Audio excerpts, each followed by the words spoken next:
Hi guys, welcome to the Stat 110 2017 midterm solving session. This is problem 3 of the 2017 midterm. I'll be just running through the solutions vocally for you guys to listen to, engage in, whatever you want.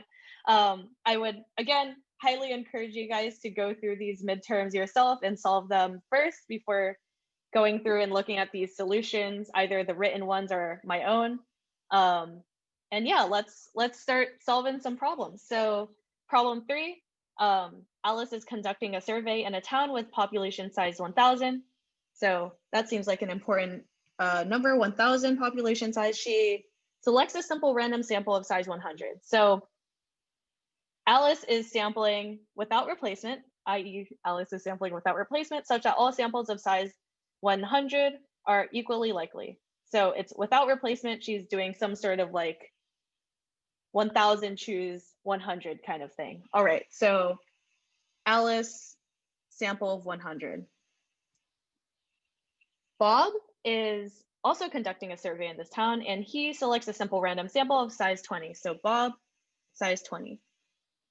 And these are independent of Alice's samples. So they're not like colluding and be like, hey, you chose these 100 people, I'm going to choose a subset of these. It's just completely random. All right, so let A be a set of people in Alice's sample and B be the set of people in Bob's sample. So A, Alice, and B, Bob. Okay, first question is find the expected number of people in A intersect B. So for these questions, I really like using indicator random variables, just like to express the number of people. So let's have n be the number of people in A intersect B. And let's express n as a sum of 1,000 indicator random variables, I1, I2, ... I1000. And we'll have ij equals 1 if j, okay, I'm running out of space, so I'm going to move this a little bit, move it here. If person j in both and 0 else.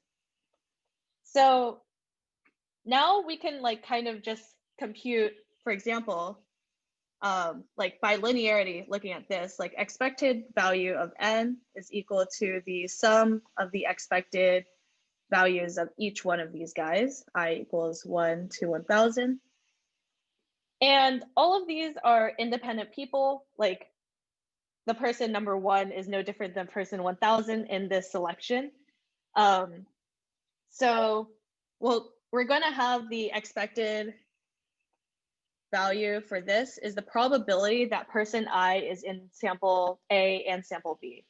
And the probability that that happens is first 100 over 1,000 that they're in sample A, and 20 times 20 over 1,000 for sample B. They're independent, so I can apply the multiplication rule. And so this is just the probability we have. And let's kind of reduce this down a little bit. This is going to be 1 over 500. So we have that for all of the EIs, regardless of the I's. So via this, which the dependency doesn't really matter because linearity always holds. So we have 1,000 times the expectation of I1, which we computed here, 500, and that's just going to equal 2. So our expected number of people in both samples is going to be 2. Okay, so for the next question, find the expected number of people in A union B. Well, this sounds a lot like principle of inclusion-exclusion, pi. We found the expected number of people in A cap B, so we did the hard part. Expected number of people in A union B, where I have these like bars is the size. This is going to be equal to the expected, like just writing it out in principle of inclusion-exclusion, size of A, size of B, minus the size of A cap B. Linearity, we can do expected value of A plus expected value of B size minus expected value of the intersection. These are going to be fixed because Alice is always choosing 100 and Bob is always choosing 20. So this is 100 plus 20 minus 2, and that's going to be 118. So that's part B, just using principle of inclusion exclusion. Okay, and finally, the last question. The 100 people consists of 500 married couples, and now we want to find the expected number of couples such that both members in the couple are in Bob's sample. So let's remember Bob is choosing 20. And now this is going to be, again, an indicator random variable problem, which I am reminded of because I see expected number of couples. I like to express numbers as sums of indicator random variables. So it's number of couples. So that sounds like I'm going to make an indicator for each couple. So again, let n be the sum I1 ... to I500,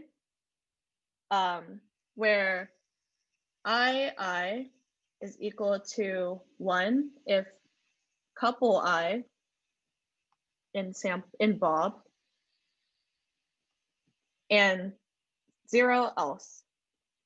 So again, by linearity of expectation, we can write this as the sum of the expectations from I equals 1 to 500. All of these couples are completely symmetric. So we can just say it's 500 times expectation of the first one. So now we just want to find this expectation. By the fundamental bridge, that's the probability that the first couple is in Bob's sample entirely. So expectation of I is equal to the probability I equals 1, which equals, well, let's take the first member of the couple. That's going to be 20 over 1,000 probability that they're in the sample. And then for the second member of the couple, it's going to be 19 because it's just like there is 19 other people in the sample, but then there's also 999 people left since we're doing all of this without replacement. So there's a 19 out of 999 probability that the other person is also in Bob's sample.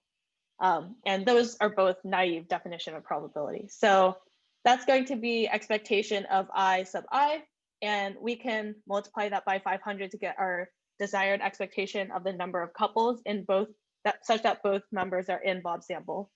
So again, I'm going to do some math. So this is going to be 1 over 50. And so 1 over 50 times 500, that's 10. So we get 190, 10 times 19 over 999 as the expected number of couples, which is like, what, that's like 200-ish over 1,000, like 1/5 of a couple we expect to be in Bob's sample. That kind of makes sense because like Bob's sample is pretty small compared to like just the number of couples. Like we have like 500 people in each couple, like the likelihood of like choosing another person exactly matching someone who's already been selected, there's not that much leeway in the remaining 19 people. Yeah, so that's problem 3, a fun indicator random variable problem. Probably we'll see something like this. Don't hold me to that because this is filmed. But yeah, hope to see you guys on problem 4, the last problem.